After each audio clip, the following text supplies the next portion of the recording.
Hey guys, what's up? Welcome back to the Let's Crack Judiciary exam. Guys, today I'm going to discuss a remaining part of the general exception.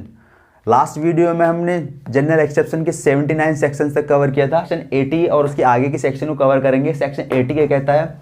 Accident in a doing a lawful act. Suppose guys एक person है जो एक act कर रहा है lawful तरीके से, बिल्कुल प्रिकॉशंस के साथ, प्रॉपर केयर एंड कॉशंस के साथ वो लॉफुल एक्ट कर रहा है. ड्यूरिंग दैट एक्ट अगर कोई ऐसा एक्सीडेंट हो जाता है जिसको हम प्रिडिक्ट नहीं कर सकते, so nothing is an offence. इसके अंदर वो ऑफेंस नहीं माना जाएगा और यहाँ पे वो जनरल एक्सेप्शन के अंदर आएगा. गाइज इसका अगर एग्जांपल दूँ तो मैं कोई कुल्हाड़ी से लकड़ी काट रहा है और उस कुल्हाड़ी का जो आयरन लोहे वाला पार्ट है वो निकल के किसी दूर खड़े पर्सन के सर पे लग जाता है और उसकी डेथ हो जाती है. तो जो उसका एक्ट था वो एक एक्सीडेंटल एक्ट था. कोई भी वहाँ पूरी उसने लॉफुल तरीके से वो लकड़ी काट रहा था कुल्हाड़ी से, प्रिडिक्शन नहीं थी कि वो उसके साथ निकल के लग जाएगा. So nothing is an offence. Section 80 के अंदर लॉफुल तरीके से एक्ट कर रहा है, मिसफॉर्चूनेट हो गया कि दुर्भाग्यवश उसको लग गया जाके. सो यहाँ पे वो सेक्शन 80 के अंदर एक्सेप्शन के अंदर आएगा और ऑफेंस नहीं किया जाएगा, समझा जाएगा. उसका एक केस है टुंडा वर्सेस स्टेट का एक केस था, आप देख लेना उसके fact. Now coming to the section 81. Guys जो सेक्शन 81 है, act luckily to cause harm but done without criminal intention and to prevent other harm. यहां पे कोई एक्ट कर रहा है कोई person, luckily to cause harm, वो जानता है कि सामने वाले को हार्म होगा, विद नॉलेज, उसके पास वो नॉलेज है कि सामने वाले को वो हार्म पहुंचेगा अगर वो जो एक्ट कर रहा है उससे हार्म होगा, but done without criminal intention. But उसका क्रिमिनल इंटेंशन नहीं है बिल्कुल भी, वो एक्ट कर रहा है, वो जानता है कि वो सामने वाले को हार्म पहुंचेगा, बट बिना without criminal intention and prevent other harm. मतलब ये सेक्शन बेसिकली जो कहता है कि आप एक छोटा सा एक्ट कर, मतलब कोई ऐसा एक्ट कर सकते हो जो हार्म पहुंचाएगा, जानता है, बट किसी बड़े हार्म को रोकने के लिए, उसको प्रिवेंट करने के लिए आप छोटा हार्म यहाँ पे पूरी तरह एक्सेप्शन के अंदर आएगा, वो वैलिड है, आप कर सकते हो.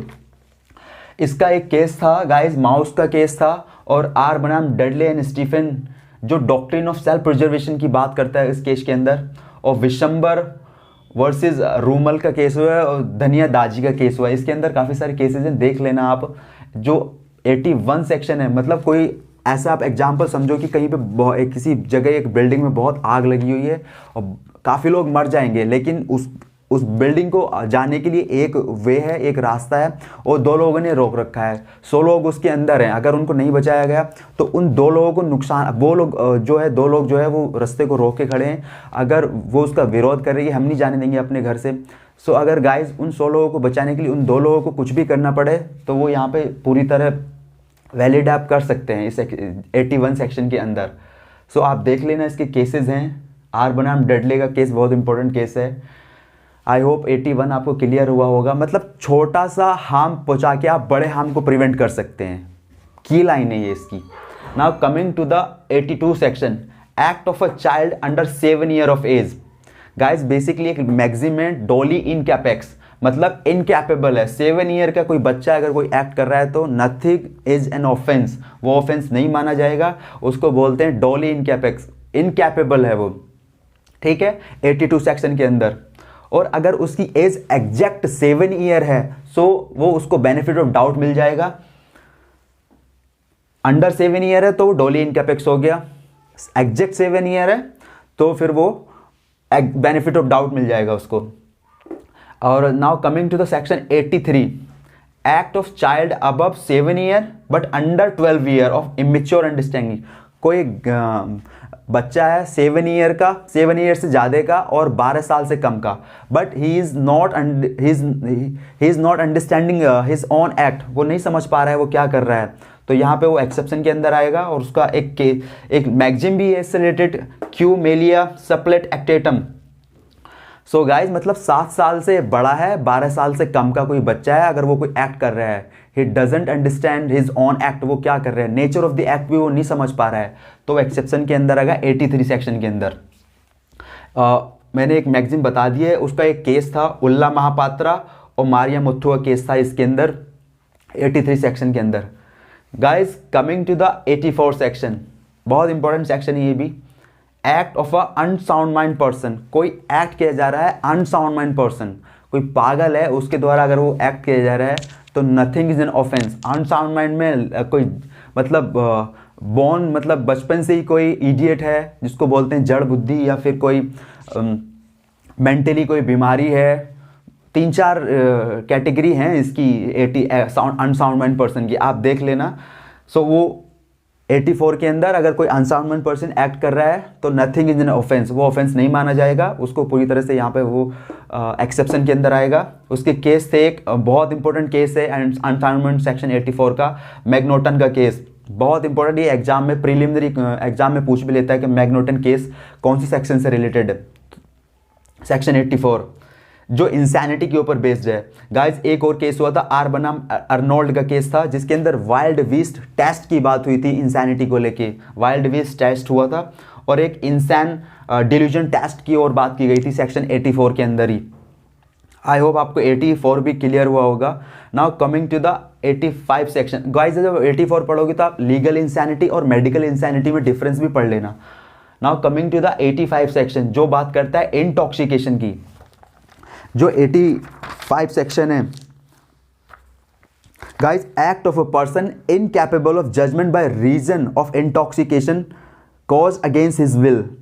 मतलब nothing is an offence which is done by a person who at the time of doing it is by reason of intoxication. Guys किसी को विदाउट नॉलेज उसको कोई इंटॉक्सिकेंट सब्सटेंस दिया गया है, किसी पर्सन को उसकी नॉलेज में भी नहीं है और अगेंस्ट हिज विल, उसकी विल के अगेंस्ट जाके उसको बिना उसे बताए बिना उसकी नॉलेज के एक इंटॉक्सिकेशन सब्सटेंस दिया है और वो इंटॉक्सिकेट हो गया, मतलब अल्कोहलिक डेमेंशिया में चले गया, मतलब कि वो बहुत नशे में है या पागलपन में हो गया अल्कोहल की वजह से, जो भी वो ड्रग दिया गया है उसको।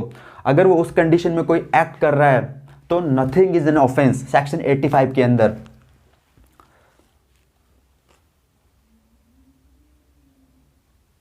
इसका सेक्शन 85 का केस था director of public prosecutor versus beard का केस, जो इंटॉक्सिकेशन के ऊपर बेस्ड था। ड्रग्स दिया गया है, इंटॉक्सिकेशन सब्सटेंस दिया गया है without the knowledge of that person, जिस पर्सन को दिया उसको नॉलेज भी नहीं है और अगेंस्ट उसकी विल के जाके उसको इंटॉक्सिकेट किया गया है। सो वो सेक्शन 85 के अंदर एक्सेप्शन के अंदर आएगा। अगर वो कोई एक्ट कर देता है तो nothing is an offence intoxication की कंडीशन में। सॉरी ये 86 है।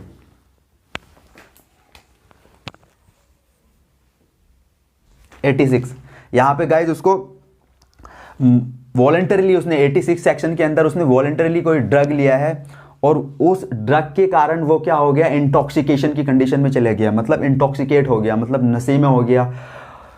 तो उसके लिए एक जो सेक्शन क्या बोल रहा है, जब तक पर्टिकुलर इंटेंशन और पर्टिकुलर नॉलेज नहीं होगी तब तक वो ऑफेंस नहीं माना जाएगा। वॉलंटरीली लिया है उसने ड्रग्स, डजेंट मैटर, लेकिन जब तक उसका एक इंटेंशन नहीं होगा, पर्टिकुलर नॉलेज नहीं होगी कोई एक्ट करने के लिए, तब तक वो ऑफेंस नहीं माना जाएगा। आर बनाम लिपमैन का केस हुआ था 86 सेक्शन के अंदर। गाइस इसमें लिपमैन था, उसकी फ्रेंड थी, वो लोग LSD करके कोई ड्रग लेते थे। एक दिन लिपमैन ने अकेले वो ड्रग्स लिया और उसे ऐसा लगा उस ड्रग अपने आप को, मतलब कि वो ड्रग्स लेने के बाद पूरी तरह उस ड्रग के इफेक्ट में आ गया और पूरी तरह उसे ऐसा फील हो रहा था कि उसको सांप काट रहे हैं और ज़मीन पे लेट गया है। तो उस कंडीशन में उसने तलवार निकाल के हवा में से लहराई तो उसकी फ्रेंड की गर्दन पे लग गई थी, उसकी फ्रेंड की गर्दन पे लगी और फिर उसकी फ्रेंड की डेथ हो गई। तो यहाँ फिर वो कोर्ट ने उसको यहाँ पे मर्डर के लिए चार्ज किया था, लेकिन फिर बाद में जब लिपमैन ने फैक्ट रखे कि ऐसे ऐसे कंडीशन थी, मैं ड्रग्स में था, तो फिर वो कल्पेबल होमिसाइड मर्डर के लिए उसको चार्ज किया गया था। सो आई होप गाइज आपको 80 to 86 तक सेक्शन तक कवर हुआ होगा पूरा और समझ आया होगा।